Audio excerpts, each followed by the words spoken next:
I opened Cafe Jolie over 13 years ago, and to date I have 3 restaurants, including the one behind me, the first shipping container restaurant in all of Alameda, which is super, super exciting.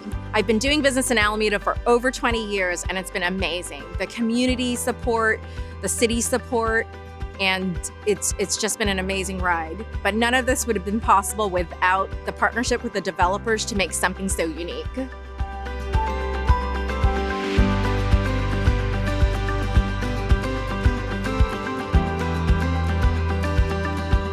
So at Scribe, our goal is to unlock the potential of CRISPR genome editing technologies to transform human health at scale. Ultimately, we want to enable patients to rewrite their genetic destiny to lead longer and healthier lives. When we founded Scribe at Berkeley, we had actually been working there at what's known as the Innovative Genomics Institute. As we started to grow and kind of outgrow that space, we realized that we wanted to remain close to our foundation, our home, if you will, at UC. And Alameda kind of offered this perfect balance between really close to UC and the UC systems, both UCSF as well as UC Berkeley, and a new place for us to really build a new foundation for biotech. We were really thrilled with that opportunity here at the Research Park.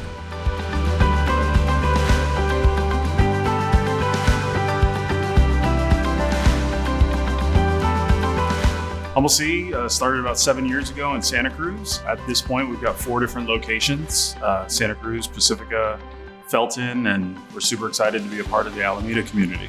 Here in Alameda, we try to partner with local food trucks. We're really trying to partner with as many of the residents and storehouse lofts as we can. But one of the things that I've enjoyed with working with Alameda is they've been super responsive when I'm trying to get things done at our location. It's also pretty helpful that they're just around the corner from us here in the Point. You know, from our end, we were super excited to be surrounded by other entrepreneurs. We just like people that are willing to be active with each other and to try and create new and exciting environments for folks to come hang.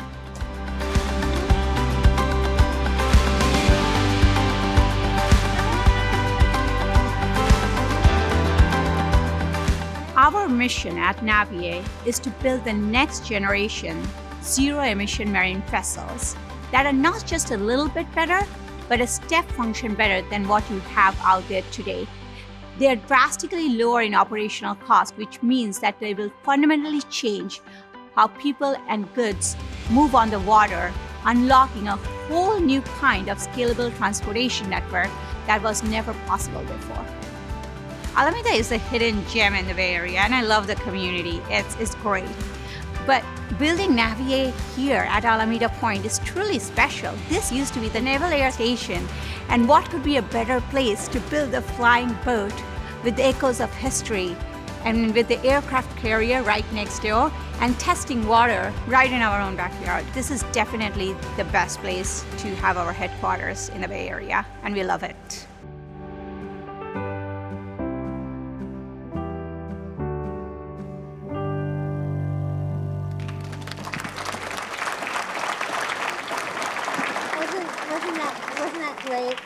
I just think there's so many hidden gems in Alameda that you just can't know about, and so I really appreciate, especially our Base Reuse and Economic Development team for pulling these different sites together for this video. So with that, the state of the city, and my theme this year is moving forward with intention, because the decisions we make today have profound impacts on the future. To paraphrase the Cheshire Cat from Alice in Wonderland, if you don't know where you want to go, then it doesn't much matter which way you go. Any road will take you there. But the Cheshire Cat was not describing the city of Alameda. We have a vision for the future and are moving forward with that vision, with intention to achieve that vision. Last November, after half a dozen community workshops to gather public input, extensive public outreach, both in person and online, and an online survey, a staff survey, and a city council retreat, the City Council approved our 2024 strategic plan based on 5 strategic priorities to guide our decision-making through the year, including budget decisions. I want to share those priorities with you, as well as some examples of related accomplishments and aspirations.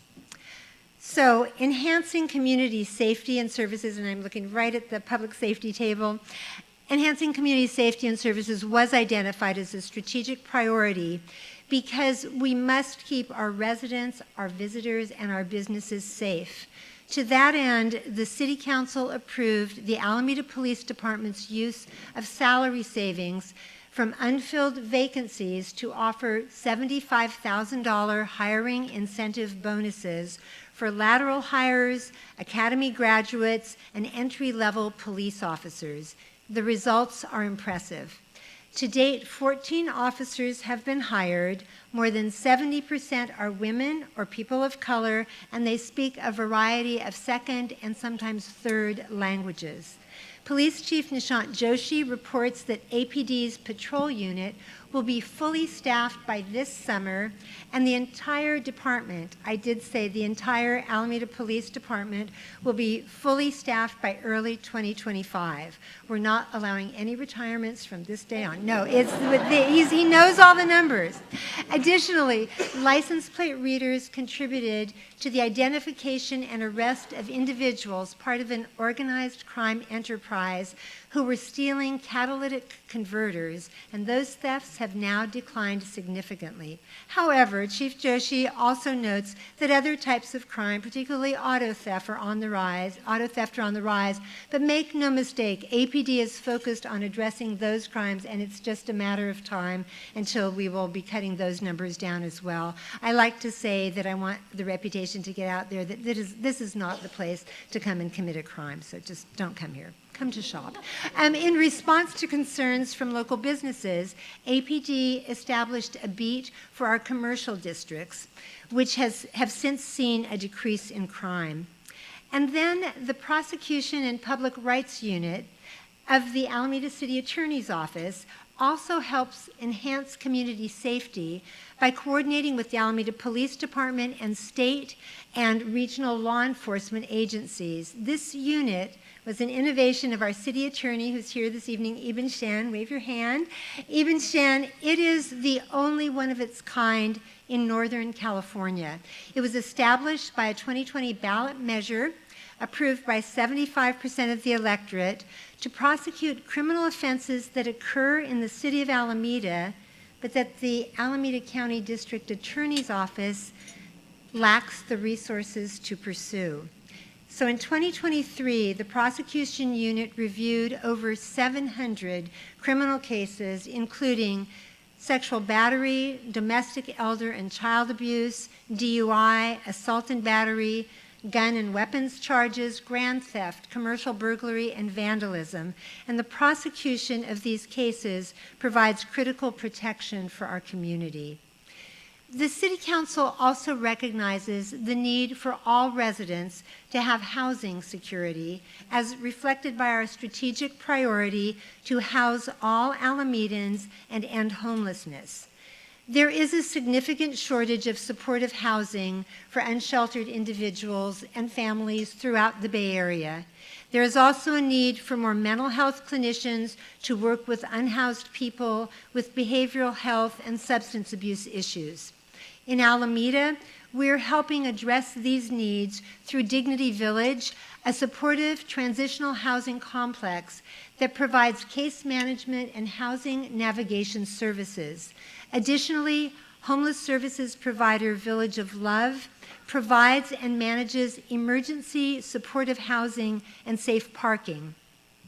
Another innovative approach to addressing homelessness and promoting housing stability is Alameda's Guaranteed Basic Income pilot program, Rise Up Alameda, which launched in late 2023. Using a portion of Alameda's allocation of the American Rescue Plan Act, or ARPA funds, Rise Up Alameda is providing $1,000 a month for the next 2 years to 150 randomly selected low-income residents. And just last night at the Alameda Theater, and I think some of you in the room were there, the documentary It's Basic was shown. The film highlights participants of guaranteed income projects from across the country and the transformational impact that these payments have had on their lives. The screening was followed by an inspirational panel discussion with 2 young women who shared their uplifting experiences as participants in Alameda County's Guaranteed Income Program for young adults who have aged out of the foster care system.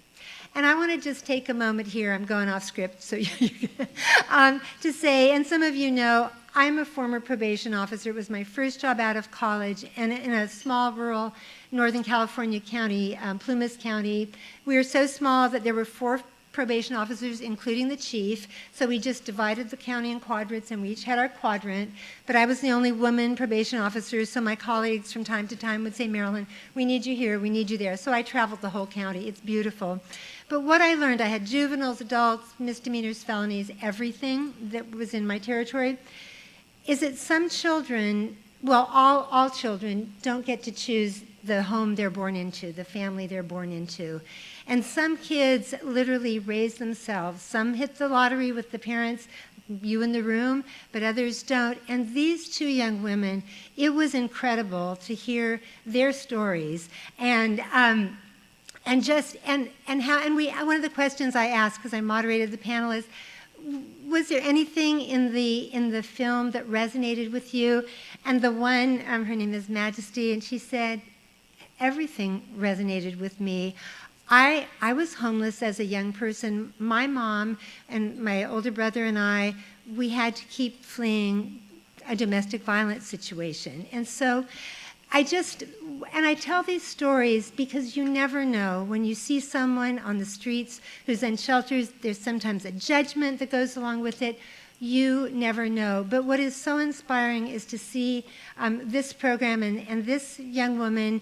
We asked her, well, what dreams and aspirations are you pursuing? She's getting her education. She's about to finish her AA degree and go on to get her undergraduate degree. She wants to work with individuals with developmental disabilities. And it just so happened that one of our commissioners on the Commission on Persons with Disabilities was in the room. She works with autistic individuals.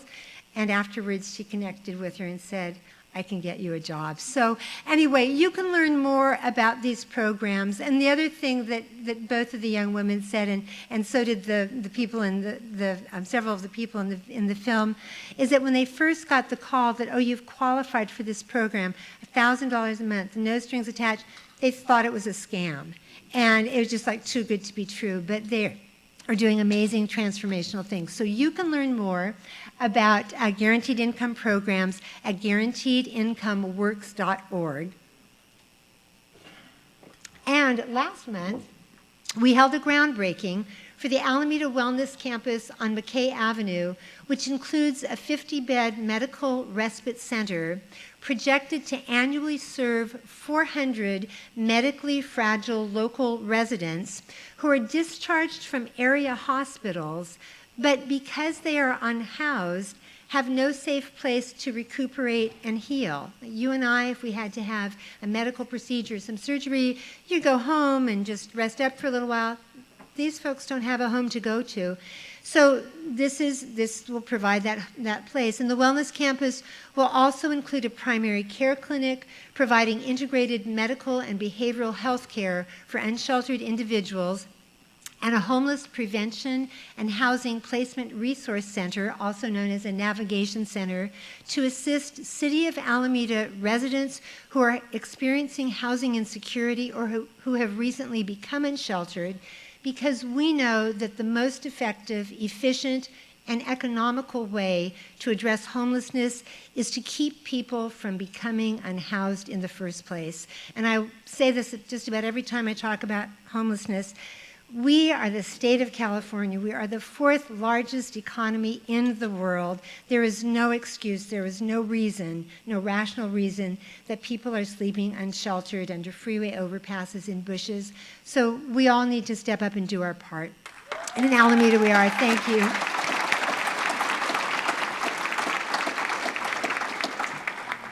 And additionally, the Public Rights Unit of the Alameda City Attorney's Office that I mentioned earlier collaborates with Alameda's RENT program, the State Department of Consumer Affairs, and the State Labor Commissioner to enforce housing, consumer, and wage protection laws. In 2023, this unit responded to more than 800 inquiries and pursued enforcement actions, and these are 800 inquiries in the city of Alameda, and pursued enforcement actions in wrongful eviction, disability discrimination, and tenant harassment cases, providing further protections to some of our most vulnerable residents. The unit is currently seeking federal funding to hire a victim advocate to assist disadvantaged victims, including non-English speakers and recent immigrants. And for our next priority, as an island, we can't ignore the existential threat of climate change, especially sea level rise, which led to the strategic priority of building resilience to climate change and water level rise. One of the most significant challenges Alameda faces is sea level rise, which is, you're all sitting down, projected to be 9 to 12 inches by 2050, and wait for it, up to 4 feet by the year 2100. Sea level rise also exacerbates groundwater rise and liquefaction. To address these challenges, the Oakland Alameda Adaptation Committee, or the acronym is OAAC, OAK, has been coordinating since 2021 under the City of Alameda's leadership.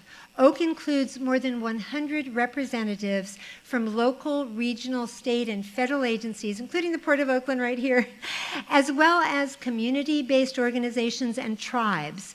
This coalition of shoreline communities and stakeholders is co-creating a coordinated, inclusive, and future-looking action plan and sub-regional organizational structure to accelerate sea level rise adaptation. We have no time to waste. And also to protect and restore water quality, recreation, and habitat, and promote community resilience. The committee was formed because adapting to sea level rise requires a holistic effort that crosses jurisdictional boundaries, and it requires collaboration among agencies and communities, and awareness that what we do as a community to address our own shoreline vulnerabilities can potentially impact adjacent communities. And we can work together and all be good neighbors, but not harm each other, help each other. And also, we are stronger speaking with one voice across jurisdictions and agencies. So Alameda, on behalf of OAK, has brought in $3.37 million in grant funding to date for 3 projects benefiting Alameda and Oakland. One is developing a subregional adaptation plan to protect the Oakland-Alameda subregion from near and long-term sea level rise and associated shoreline hazards.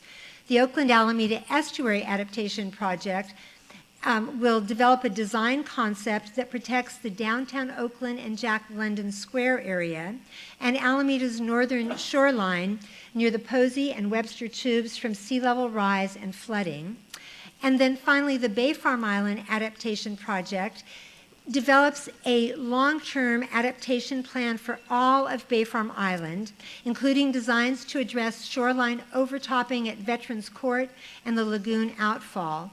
As a result of this collaboration, OAK and the city as the lead agency are applying for a $55 million Building Resilient Infrastructure and Communities grant from FEMA to advance the Bay Farm Island Adaptation Project. Again, we have no time to lose.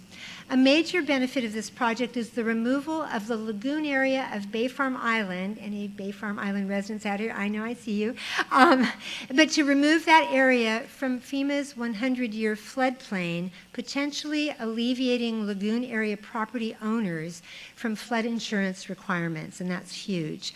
But the entire subregion would also benefit from protecting the State Route 61 Doolittle Drive transportation corridor, closing the Doolittle Drive gap in the San Francisco Bay Trail to create a 17-mile continuous trail, bolstering the Bay Trail along Bay Farm Island's northern shoreline from erosion, and enhancing marsh habitat and access to the San Leandro Bay shoreline.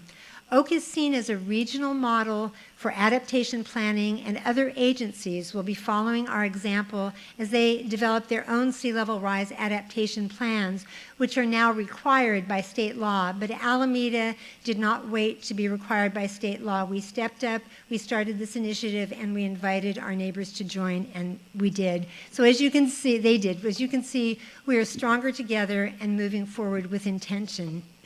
Related to addressing climate change is the Council's strategic priority to invest in transportation, infrastructure, and economic opportunities.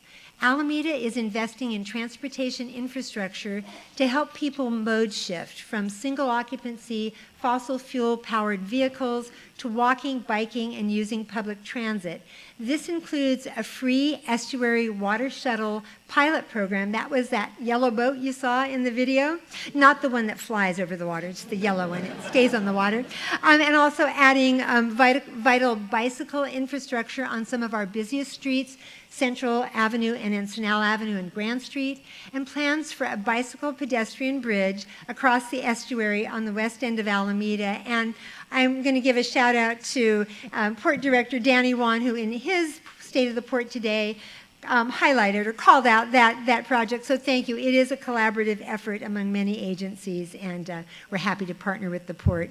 Another strategic priority is to practice fiscally responsible, equitable, and inclusive governance.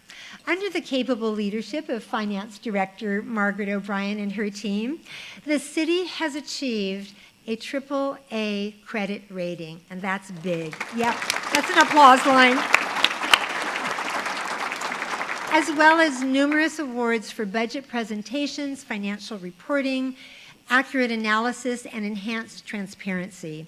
Director O'Brien reports that the economic outlook for the city is stable, with most revenue sources remaining steady, as was expected during these periods of economic cooling.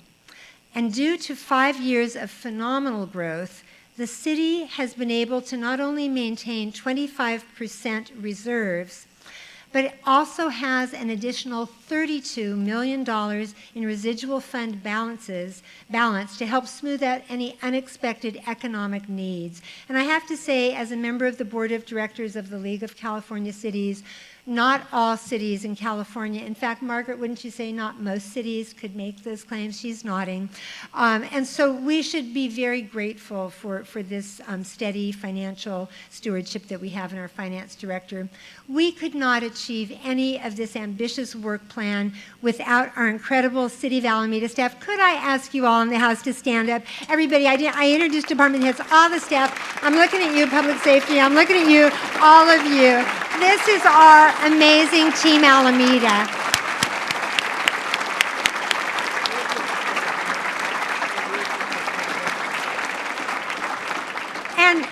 And I got to say, they're so much fun to work with, too. They really are. And we know that City Council, I certainly know it as mayor, at the end of the day, I could do nothing without the backing of this incredible staff. They're the ones who execute the decisions the City Council makes. And I especially want to thank all of you who provided valuable information for me for this State of the City address, and that is Assistant City Manager Amy Wooldridge, City Attorney Eben Shen, City Clerk Laura Weisinger, Police Chief Nishant Joshi, Sustainability and Resilience Manager Danielle Mueller, Finance Director Margaret O'Brien, Communications Director Sarah Henry, and last but certainly not least, City Manager Jen Ott, the captain of this ship, who is steering us toward a strong, sustainable, and equitable future. Thank you, everyone, and please welcome Alameda.